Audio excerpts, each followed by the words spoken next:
I never thought I would be the kind of woman who carried secrets heavy enough to break a family, but looking back, maybe it started long before I even realized it.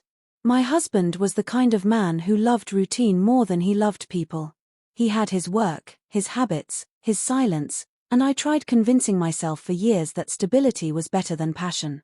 But stability doesn't warm your skin at night, and it doesn't notice when you're slowly fading into the background of your own home. I was a wife, a housekeeper, a presence. I wasn't seen. I wasn't wanted. That emptiness became a shadow that followed me into every room. And then there was him. My husband's son from his first marriage, older than a boy but not yet weathered like his father. He carried himself with a kind of restless energy, something unspoken, something that didn't fit neatly into the quiet, orderly life of this house. When he moved in with us, I told myself it would be an adjustment, that I would learn to ignore the way his eyes lingered too long or how his voice softened when he spoke to me, as if he knew the ache I tried so hard to bury. But the truth is, I noticed everything, and I didn't push it away. I let those glances sit inside me longer than I should have. Nights in this house are heavy with silence. My husband falls asleep early, wrapped in the same predictability that keeps him distant, while I lie awake listening to the faint sounds of footsteps in the hallway. At first, I told myself it was nothing, that I was imagining the pauses outside my door, the sense that someone was standing there in the dark. But imagination doesn't make your pulse quicken, and it doesn't leave you waiting in bed for something you know you shouldn't want. I wasn't imagining. I was waiting.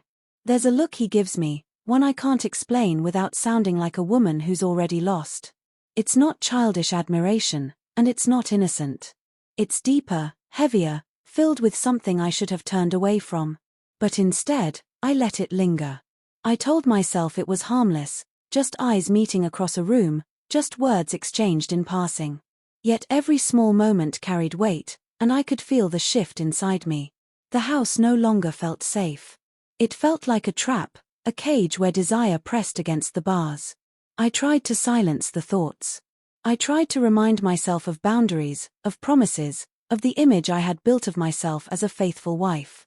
But the truth is, when you are starving for attention, even a taste feels like a feast.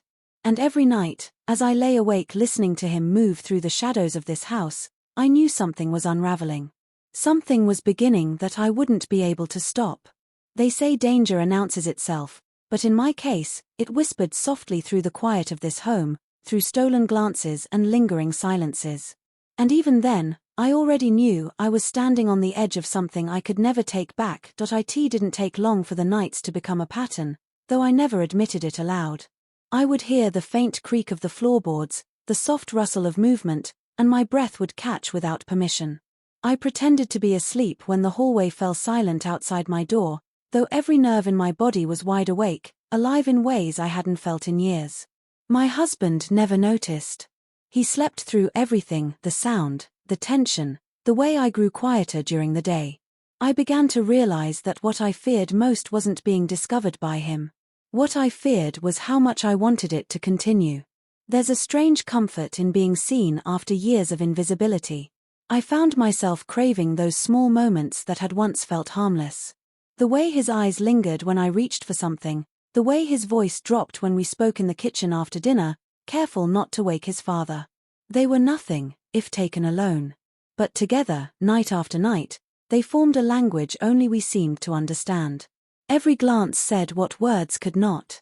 Every silence was charged with something unspoken, heavy, dangerous, and I welcomed it. I began to notice details I shouldn't have. The way his hand brushed against mine and didn't pull away quickly enough. The way his smile appeared only when we were alone. My heart would race when I caught him watching me, as though we shared a secret no one else could touch. Guilt gnawed at me, but desire was stronger. I started seeking him out in ways that looked innocent to anyone else, lingering too long in the kitchen, folding laundry at night when I knew he'd be there, telling myself it was all coincidence when I knew perfectly well what I was doing. The tension built quietly, steadily, like a storm gathering just beyond the horizon. I told myself every night that it would stop, that I would find the strength to look away, to close the door, to silence the voice inside me that whispered how alive he made me feel. But I didn't. Instead, I leaned closer. I let the storm grow. I let his presence replace the emptiness my husband had left inside me. And each night, when I heard those footsteps again, I didn't pray for them to pass. I prayed they would stop outside my door. Desire doesn't arrive all at once. It creeps in slowly, unnoticed, until you realize it's taken root. By then, it's too late to pull it out without tearing yourself apart. That's what was happening to me. I wasn't just tempted, I was waiting, longing, surrendering to the thrill of secrecy. And though nothing had been spoken, nothing had yet been crossed, I knew the line between what was wrong and what I wanted was shrinking by the day. Every night, I told myself it would be the last. But every night, when the house grew silent and the footsteps returned, I listened. I waited. And I wanted more. The night it finally happened, there was nothing extraordinary to mark it. No sudden thunderstorm, no dramatic confrontation, just the same silence, the same shadows, the same restless air that had haunted me for weeks. My husband had fallen asleep on the couch, the television humming faintly in the background, his face turned away as if I didn't even exist. I stood in the hallway, frozen between the life I had promised to uphold and the life I had already begun to betray in my heart. That was when I saw him, leaning against the wall, watching me as though he'd been waiting all along. There was no need for words.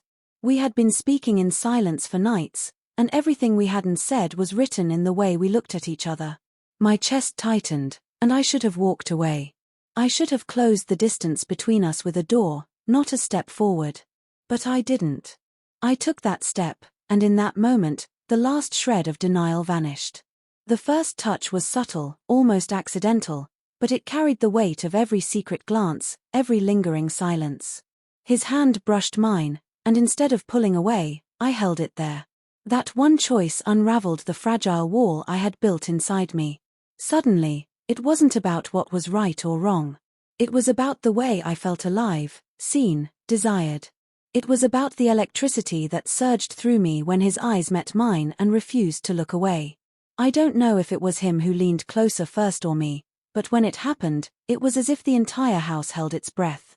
The quiet was deafening, and yet my heartbeat roared in my ears. My body betrayed me long before my conscience could protest. And when our lips finally met, I knew there was no going back. The line had been crossed, and I had chosen to step over it willingly. The days that followed blurred together, but the nights became sharper, more dangerous.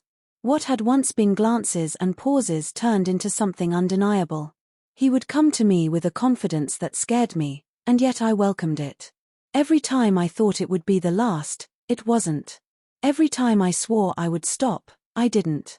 Instead, I sank deeper, addicted to the rush, the secrecy, the forbidden nature of it all.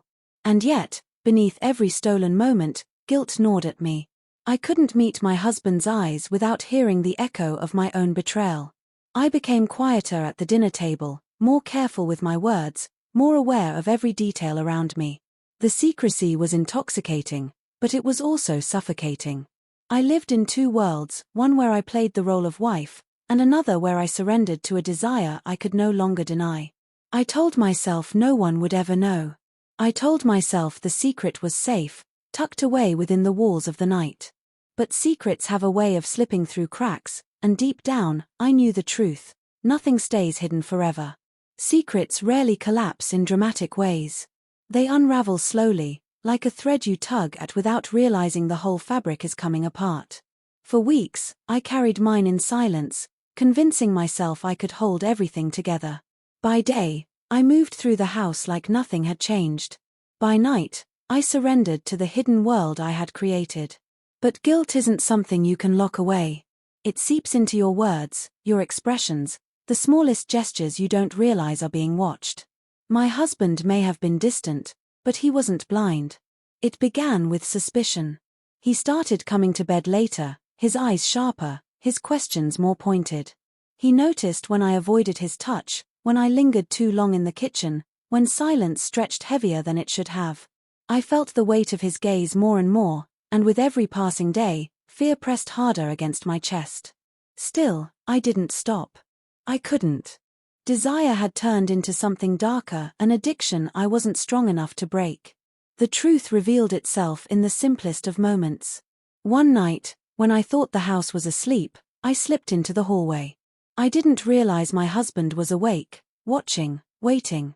When he saw me, and then saw who I was waiting for, there was no denying it anymore. The silence shattered. His voice, filled with rage and betrayal, cut through the air like a blade. The secret that had been my escape became my execution. What followed was chaos. Words were thrown, tears shed, accusations that burned more than any punishment could. My stepson stood frozen, torn between shame and defiance, and I stood there with nothing to offer but my own guilt. I had no defense, no explanation that could undo what had already been done. The look in my husband's eyes was something I will never forget, not anger, not entirely. It was the hollow emptiness of a man who realized the person he trusted most had destroyed the life they built. The days after were a blur of silence and separation. My husband pulled away completely, retreating into himself. My stepson left, carrying with him a heaviness that would follow him into every relationship after this. And me, I was left with nothing but the echoes of choices I couldn't take back. The house that once felt suffocating now felt like a grave, filled with memories I wanted to escape but couldn't erase. Looking back, I ask myself when the fall began. Was it the first glance, the first touch, the first step down a path I knew I should avoid? Or was it long before, in the years of neglect and distance that hollowed me out until I was desperate to be seen, no matter the cost? I don't know. What I do know is that secrets have a price, and mine cost me everything. If you asked me whether it was worth it, I would tell you no. The rush, the thrill, the nights that once made me feel alive, they are nothing compared to the wreckage they left behind. I lost my marriage, my family, and the person I thought I was. And the worst part is knowing it didn't just end one relationship, it changed me in ways I can never undo. My secret didn't just ruin a marriage. It didn't just destroy trust. It rewrote who I am, leaving me to live with a truth I can never escape. Some nights, when the silence falls heavy again, I almost hear those footsteps in the hallway. And even now, I still wish they'd never stopped.